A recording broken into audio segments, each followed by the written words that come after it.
Hey, we're back with another updated tier list video for you guys. This time we're taking a look at how those champions changed in patch 12.15 have done in this week since the update.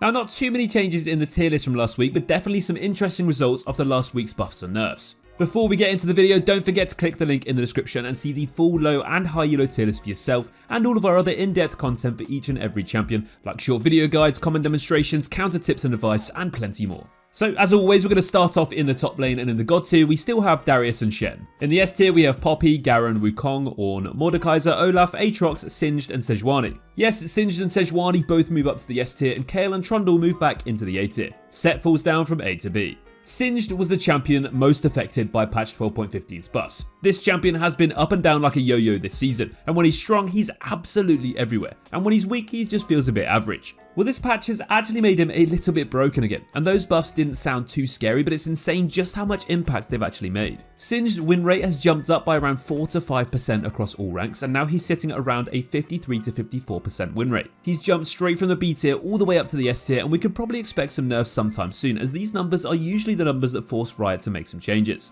When Singed is strong, he can be so damn difficult to beat. He simply runs around in circles, baiting everyone into thinking they can kill him, and dealing a ton of damage over time in the process. I think the Singed one tricks are probably having some wear and tear on their laugh emote keybinding, as it just seems to be a key way to win games on this champion, mashing that button all the time. Singed pairs up insanely well with any enchanters who can buff him up and boost his movement speed, and there's not too much you can do as a squishy carry when a Singed comes sprinting towards you and flinging you back into all of his teammates. If I've got one thing to say this week is, Singed mains, enjoy it while it lasts. A champion who also received some buffs in that top lane was Kennen, but it's safe to say these haven't made anywhere near as much impact. Kennen has struggled to find his place in the game for a while now, and ever since those teleport nerfs and the durability patch hit the Rift 2, he's slowly but surely been phased out of existence. Kennen mains are still making it work, and there's no doubt as to his 5v5 teamfighting potential, but to the general population of players he just doesn't really quite do enough to win too many games on his own right now. Now, his win rate did go up by around 0.5% in the majority of ranks, but this isn't quite enough to move him out of that C tier for us for now.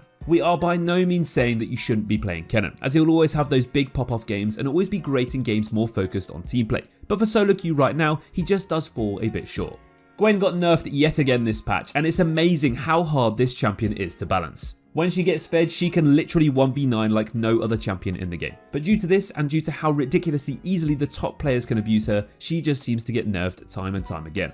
This nerf definitely did make a difference as well. She lost around 1.5% off her win rate, and it's currently sitting at just over 47%. It really doesn't feel like Gwen will ever have a consistent place in the meta, to be honest, as she's either broken and abusable or just a bit lackluster. But if you can play her well enough and scale up, she's always going to slap in the later stages of the game. Those few big nerfs to her true damage on her Q have definitely made her a bit weaker against tanks though, so make sure you're being cautious of that.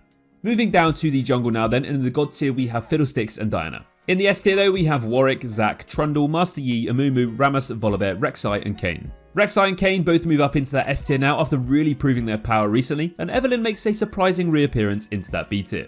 So Rammus got some okay buffs last week as he fell off a little bit recently. However, due to his dominance at lower ranks, he's kept his place in our S tier anyway. And if you had any doubt of his position there, then these buffs should change your mind. The higher rank you go, the more people tend to know how to beat Rammus, but in low elo he just seems a bit unstoppable, literally when he uses his ultimate. Rammus' win rate jumped up by around 1.5 to 2% and has a pretty impressive 52% win rate plus in lower ranks all the way through to Diamond. Rammus' ganks are just so hard to play against, and as long as he doesn't get invaded and is actually allowed to do his own thing, he can honestly win the game with those early ganks in the first 10 minutes. If Rammus gets ahead with those early ganks, he gets exceptionally tanky and deals some seriously surprising damage too. His whole item build is fairly cheap, and there's not much you can do when you literally end up killing yourself by attacking that Thornmail alongside his W. If you do enjoy playing Rammus, keep playing him in this patch at 12.15.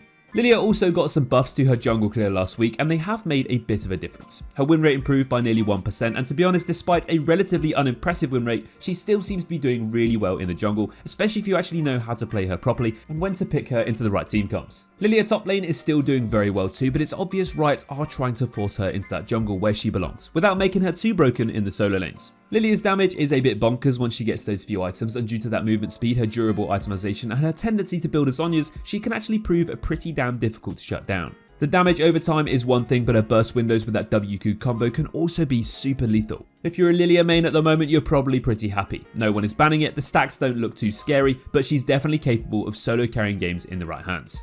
Lee Sin has always been a champion with a pretty poor win rate, despite being one of the most played and most popular champions in the entire game. He's difficult to play with all those combos and tricks, but he's also just far more punishing, and when compared to those other easier champions who are also arguably stronger, you just kind of understand why his win rate isn't that great. Lee Sin will always be capable of stomping and solo carrying if he does get fed in the early game, and if he knows what he's doing. But unfortunately, there's just so many matchups that are so difficult for him to win at the moment. You really have to understand how to avoid dueling those strong 1v1 junglers, and instead play around your teammates and skirmish alongside them instead. Lee Sin's win rate did see a marginal increase of around 0.5% this week, but he's still going to sit in our C tier for low elo at the moment. But I cannot stress enough that if you can play him well, he still is and will always be a fine choice in the right drafts.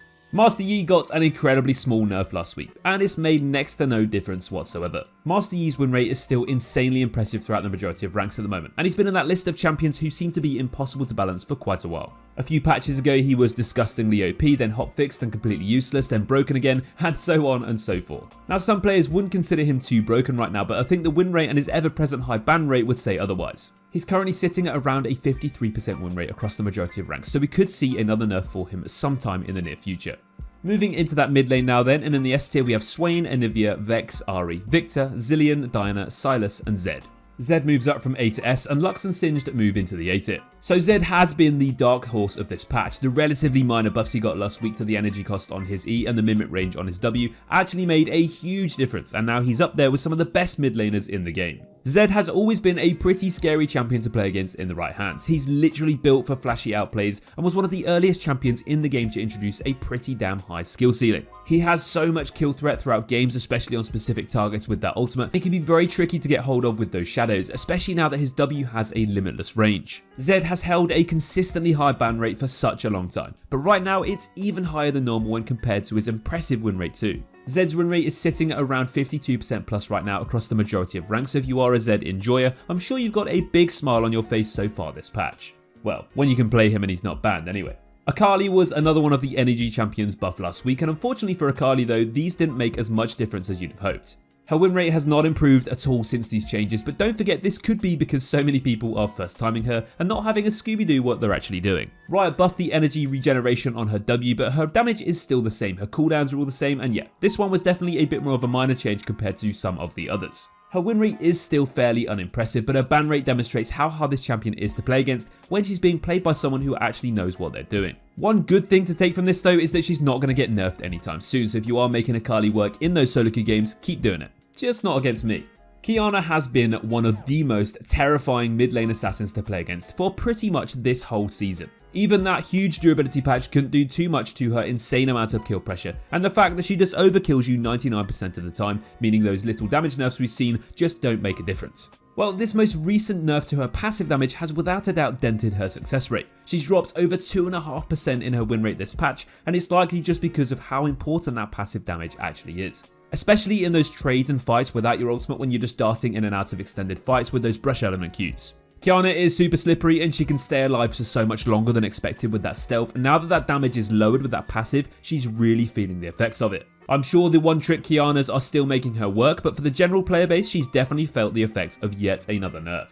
Moving down to those AD carries now, and no changes except Seraphine returning to the S tier. Alongside her in the S tier we have Jhin, Twitch and Sivir. Sivir has just been so strong since that mid-scope update, and she's already received quite a few nerfs since those changes went live. This patch she received another nerf, and again it has made a bit of a difference, bringing her win rate down by over 1%. But the thing is, she's still sitting pretty comfortably around 52.5%. That is still very high, and it keeps her comfortably in the S tier for now. Sivir is just one of the safest AD carries you can play, and she's rewarded so much as the game progresses with the insane AoE damage she can deal with those boomerangs and ricochets. She's fairly vulnerable compared to other aggressive AD carries in lane, but once you get to those team fights, you have that huge ultimate, you got crazy multiple target damage, and you've got your own self peel and heal too in that spell shield. If you do partner up Sivir with the right support who can also help keep her alive, she can prove so hard to kill, and if you don't kill her, she will destroy entire teams with her damage, especially after a few items. Kalista is all about the early game. She can utterly dominate and destroy bot laners from as early as level 1, and if she does get fed, she just hops and hops towards you and tears you down on repeat until you give up the ghost. Well, last patch saw Kalista's base AD nerf because of this happening a bit too often, and unfortunately for you Kalista lovers, it has made a pretty significant difference. Kalista's win rate has dropped to about 1.5% plus, and now she's sitting at lower than 50% win rate in general. Now Kalista will always still be good if you do have the right matchup, the right bot lane synergy, and you really know how to play her, but for the majority of players in low elo, these nerfs will put a lot of people off. Kalista does have trouble going into the later stages of the game if she's against loads of reliable CC and hard engage, but she can still kite to her heart's content and dodge everything coming her way if not. Either way though, Kalista is still a lot of fun to play and to watch too, so hopefully she doesn't fall off the face of the earth too much over the next few weeks. Finishing off with those supports then, and in the God tier we still just have Qiyana. In the S tier we have Nami, Blitzcrank, Zilean, Senna, Renata Glask, Bard, Taric and Lulu. After so many months of Leona being super underwhelming, the recent buffs have finally made her a bit more viable again. Her win rate has finally increased by around 1.5%, and this is the first time we've seen Leona have a positive win rate since the durability patch. Leona is a super popular support, she's pretty straightforward, she's undeniably impactful with those stuns and a super tanky engaging playstyle. Leona's kill threat is finally back in action after being pretty poor since everybody got all that extra health, and Leona not having the damage to actually kill people, especially against all those enchanters who just out-sustain and outrange her 99% of the time. Enchanters continue to slowly get nerfed, and engaging supports are slowly but surely making a return, and honestly, we're all for it. It's been far too long coming. Talking of those engaging tanky supports, Thresh also got some love last patch, and similar to Leona, finally saw a decent increase in his success rate. Thresh is an old favourite of so many players, and we just haven't seen him do that well for such a long time now. Now don't get me wrong, he still has been playable in the right games, but his win rate has been a bit tragic, especially since the durability patch where we saw the rise of the enchanters dominate the bot lane. Thresh has always been one of the most fun supports in the game, but he just hasn't quite had that killer edge and by no means any consistency lately. These buffs saw him rise up in his win rate by around 1% across the majority of ranks, and this is definitely a step in the right direction for our favourite soul stealer. It's amazing how just a few minor tweaks can make such a huge difference in this game. All they did was reduce his hook cooldown by 1 second at each rank and make it deal 20 more magic damage. Hopefully this is the start of a great return for Thresh, as I'm sure plenty of you support mains love playing him as much as we love playing alongside him. Well, that's going to wrap up our updated low elo tier list for patch 12.15. We hope you enjoyed this video and hearing me ramble all about these champions change and how this patch has felt over the last week. Don't forget to click the link in the description to check out all of our other content, including our desktop app, which you can download and bring it with you into your next game of League of Legends. This is going to provide stats, builds, counters, runes, and everything else that you need to up your game and improve at League of Legends. We'll see you in the next video, guys. Good luck and have fun, and as always, take care.